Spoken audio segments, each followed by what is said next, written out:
હંમેશા જેઠાલાલ જેવો કરવાનો. દયાને બાજુમાં રાખીને બબીતા જોઈને ખુશ રહેવું. છે અહીં બેઠેલા છે બબીતા વાળી. આશાઓ હંમેશા પોપટાલ જેવી રાખવાની.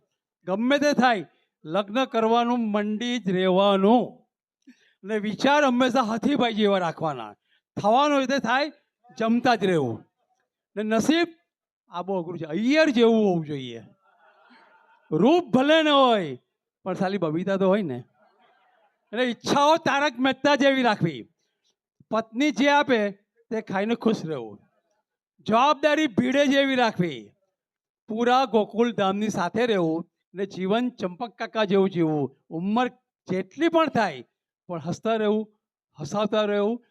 તમને બધાને એ જ સલાહ છે, હસતા રહો, હસાવતા રહો, જેથી લોકોને ખબર નહીં પડે કે આપણે પરણેલા છીએ. ઓ રંજનબેન, વ્રજધામમાં કોઈ તો આપણી શરૂઆત ક્યાંથી થાય દિવસની? સાંભળો છો થી શરૂ કરીને આ તરફ પપ્પા સૌ બેરા થઈ ગયા છે. પછી એક જગ્યા એવો સંવાદ સંભળાય, તમારા જેવું આ સંસારમાં બીજું કોઈ જોયું નથી, તમે કેટલા સુંદર છો, થી શરૂ કરીને સાંજે અરે જા જા જા તારા જેવા 440 જોઈ લીધા છે. બીજો સંવાદ તમે રહેવા દો થી શરૂ કરીને તમે તો હવે રહેવા જ દેજો. આપણે એમ કહીએ ક્યાં હતી મારી રાણી અને મગજ છટકે ક્યાં મરી ગઈ હતી? દરેક પત્ની આ કે તમારું નસીબ કે હું તમને મળી. અને પછી એ જ પત્ની એમ પણ કે મારા નસીબ જ એવો ફોટેલા છે ને કે તમારા જેવા મને મળ્યા. ટૂંકમાં જોઈએ તો આપણા વિવાહિત જીવન કાશ્મીર જેવું છે. સુંદરતા તો ખૂબ જ છે પરંતુ સાથે સાથે સતત ભય છે, આતંકવાદ છે. ઘણી બધી બાનુઓ તાલિબાનો બનીને આપણને ભડકાવે છે. તે છતાં લગ્ન જીવન મધુરું છે, અધૂરું છે તોય મધુરું છે. મને પૂછ્યું કે પર્સનલ સિક્રેટ અને ટોપ સિક્રેટમાં શું ફરક છે? મેં કહ્યું તું મને ગમે છે એ પર્સનલ છે, પણ તારી બેનપણી મને ગમે છે એ સિક્રેટ છે, અને તારી બેનપણીને હું પણ ગમું છું એ ટોપ સિક્રેટ છે. આટલું જાણ્યા પછી 4 દિવસથી હું રામ ભરોસે હિન્દુ હોટલમાં ખાઉં છું. આજે તમે લોકો મને ખવડાવશો તો આજનો હોટલનો ખર્ચો મને બચી જશે. ये कैसी कहानी है जहां बेटा तो बुढ़ा है और बाप पर जवानी छाई है, और बाप पर जवानी छाई है. दोस्तों, जीवन सालों से नहीं अपने खुशनुमा का तरीके से जीता जाता है. खुशनुमा तरीके से जीता है. बेटा टेंशन में योग करता है, और बाप अपनी बीवी के साथ भीगी बारिश में फुटबॉल खेलता है. कमाल की बात है कि वृद्ध आश्रम में बाप को नहीं बेटे को जाना है. कमाल की बात है, वृद्ध आश्रम में बाप को नहीं बेटे को जाना है. मस्ती भरा है उसका जीवन, मत सोचो कि उल्टा जमाना है. ये कैसा बाप है जो अपनी बीवी के लिए बेटे से लव लेटर लिखवाता है? ये कैसा बाप है? बारिश में भीगता हुआ उसे नाच नचवाता है. और बाप को विश्व में सबसे लंबी उम्र जीने का रिकॉर्ड तोड़ना है. चाहे कितनी भी परेशानी हो मित्रों, जीवन में मुस्कुराना नहीं छोड़ना. और जब औलाद नालायक निकले तो उसे भूल जाना चाहिए.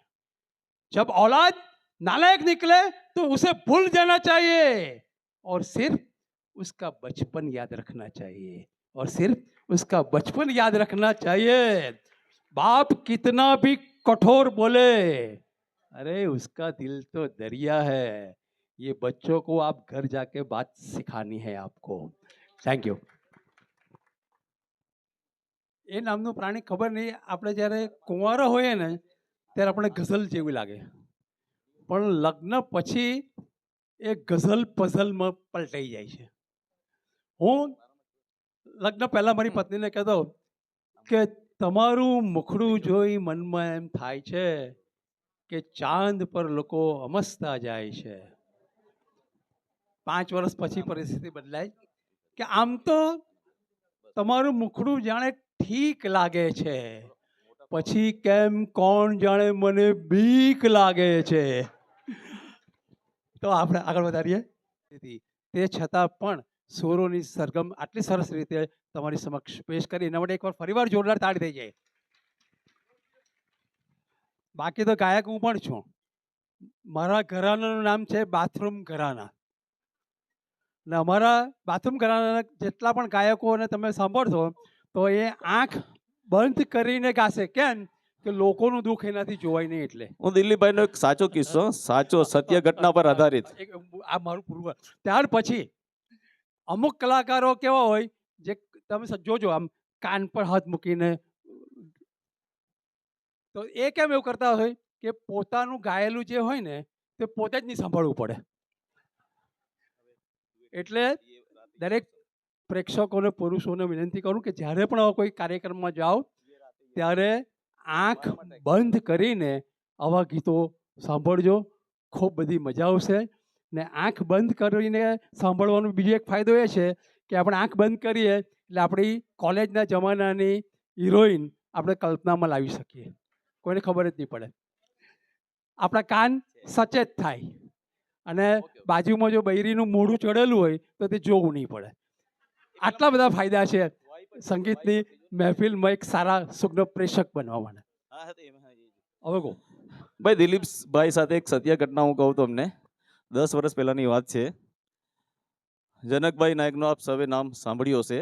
તેઓ અત્યારે હયાત નથી. સાહિત્ય સંગમમાં મહિનાના છેલ્લા રવિવારે પ્રોગ્રામ કરતા. હવે આમાં નવું વર્ષ, દિવાળીનું નવું વર્ષ, એમના ખાસ મિત્ર હતા જનકભાઈ નાયક. દિલીપભાઈને કીધું, દિલીપ તારે આ પ્રોગ્રામમાં ગીત ગાવાનું છે. દિલીપભાઈ હા પાડી. દિલીપભાઈ હા પાડી કે સરસ. દિલીપભાઈ મારી પાસે શીખી ગયા. પણ પેલું કહે ને કે દશેરાના દિવસે જ પેલું ઘોડો નહીં દોડે એવું થયું. અને તેમણે બી પેલું ગીત લીધેલું હતું, મેરે અંગને મેં તુમ્હારા ક્યા કામ હે. બરાબર.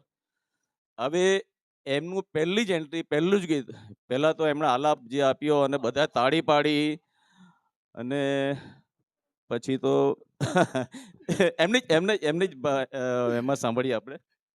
પછી શું થયું કે મને એમ કે લોકો તાળી પાડે છે તો હું સારું ગાઉં છું, એટલે હું બમણા જોરથી ગાઉં. તેમ બમણા જોરથી મને તાળીઓનો ગડગાટ સંભળાય. પછી મને ખબર પડી, કારણ કે અંધારું જ હતું ને પાછળ પેલું બચ્ચનને લોકો જોયા કરે, મને તો જોતા જ નહીં હતા આમ પણ. અને આ ગીત યુટ્યુબ પર મારા મિત્ર જનક નાયકે અપલોડ કર્યું, જેની અંદર આ ગીતના વ્યુઅર્સ 10,970 મળ્યા, જેમાંથી મોટે ભાગ લોકોએ આમ કરેલું. ને મને જાત જાતની સલાહો કોમેન્ટ રૂપમાં આપેલી હતી જુદી. તો આ હતો મારો બાથરૂમ ઘરાનાના કલાકારનો ઇતિહાસ. પણ આટલી બી મળવી બહુ મોટી સિદ્ધિ કહેવાય. જોયા એમને. આવો દિલીપભાઈ. હવે કોઈ ખૂબ જ સરસ ગીત, મને મૂવીનું નામ તો યાદ નથી, યે રાતે યે મોસમ. હું નીતાબેનને વિનંતી કરીશ મને આમાં સાથ આપે. અરે દિલ્હી કા ઠગ, કોણ બોલ્યો? ઓ ભાઈ તમે યાર આવો પેપર. નાજુક અને મોકો મસ્ત છે. વિશ્વના કોલાહલથી દૂર અહીં હોલમાં સરસ મજાનો ચોકો છે. પરંતુ મિત્રો, સંગીત માત્ર ગાનારથી કે મારા જેવા લવારા કરનારથી બનતું નથી. તેમાં ડૂબવા અને ડોલનાર લોકોથી આ સરસ મજાની મહેફિલ બને છે. તો તમારા લોકો માટે એકવાર જોરદાર તાળી થઈ જાય અને પછી આપણે આ મહેફિલને આગળ વધારીએ. સૌથી પહેલાં હું હતો પીડી સાયન્સ કોલેજમાં અધ્યાપક. પછી 11-12 ધોરણ શરૂ થયું એટલે હું બની ગયો શિક્ષક. ત્યારબાદ મારા લગ્ન થયા અને મારા ઘરમાં બની ગયો હું પટાવાળો. ક્યાંથી ક્યાં પહોંચી ગયો. હું જ્યારે કોલેજમાં હતો ત્યારે ઘણા બધા યુવાન વિદ્યાર્થી મને પૂછવા આવે કે સર પ્રેમમાં પડવું જોઈએ કે નહીં. ત્યારે હું એમને મારા ખાસ મિત્ર ડૉક્ટર મુકુલ ચોકસી, તેણે પ્રિસ્ક્રિપ્શન રૂપે એક શેર લખેલો છે, તે જ બધાને કહું કે એવું નથી કે પ્રેમમાં પડવું જ જોઈએ, એવું નથી કે પ્રેમમાં પડવું જ જોઈએ, પણ જો પડ્યા તો બેઉને પરવડવું જોઈએ. પણ જો પડ્યા તો બેઉને પરવડવું જોઈએ. અને મળી શકવાનો વાયદો જો ન પાડી શકવાના હો તો બહાનું પણ સારું કાઢતા આવડવું જોઈએ. તો આપણે મહેફિલને આગળ વધારીએ. વહેંચાઈ જવામાં લિજ્જત છે, વેચાઈ જવા કરતાં વહેંચાઈ જવામાં લિજ્જત છે. ફૂલ બની ખુશ્બુ પેઠે કોઈની જિંદગીમાં મહેકાઈ જવામાં લિજ્જત છે. સારા નરસાનું ભાન નથી ઘાયલ, પણ ગળામાં જે આવે તે ઉલટથી ગાઈ જવામાં લિજ્જત છે. તો ઉલટથી ગાઈ જનારા કલાકારોને આપણે તાળીઓથી સન્માનીએ. અને હું ફરી એકવાર મહેકવાન સર વિનંતી કરીશ કે આપ આવો. હૃદયના ભાવ પાંખે કલ્પનાની લઈને આવ્યો છું. સિનિયર સિટીઝન સુણો, કથની સૂરોની લઈને આવ્યો છું. ઘણી ગુજરાત મારો બાગ છે, હું છું ગીત બુલબુલ. વિનયથી સજ્જ એવી સંગીતની મહેફિલ લઈને આવ્યો છું. અને હવે એવા મુખ્ય કલાકારને હું તમારી સમક્ષ ઉપસ્થિત કરવા જઈ રહ્યો છું, જ્યોર્જ મેકવાન. સુરત શહેરનું એક પણ રંગમંચ એવું ન હોય કે જેમના સૂરો ત્યાં ગાજ્યા ન હોય. પછી એ ગાંધી સ્મૃતિ ભવન હોય, સંજીવ કુમાર હોય, સરદાર સ્મૃતિ ભવન હોય, કે પછી આવા બધા નાના નાના મેળાવડાઓના મંચ હોય. તો હું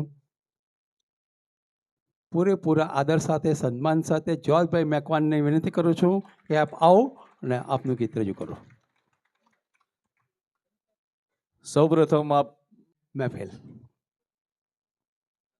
સૌપ્રથમ હું એવા કલાકારને તમારી સમક્ષ રજૂ કરવા માગું છું કે જેમણે વર્ષોથી સૂરની સાધના કરી છે, સંગીતની સાધના કરી છે, અને ઘણા બધા કાર્યક્રમો ફિલ્મી ગીતોના, સુગમ સંગીતના, ક્લાસિકલ ગીતના આપ્યા છે. તેવા નીતાબેન બજરંગ, આપણે એમને એકવાર જોરદાર તાળીઓથી સ્વાગત કરીએ અને એમના સૂરોની માણીએ.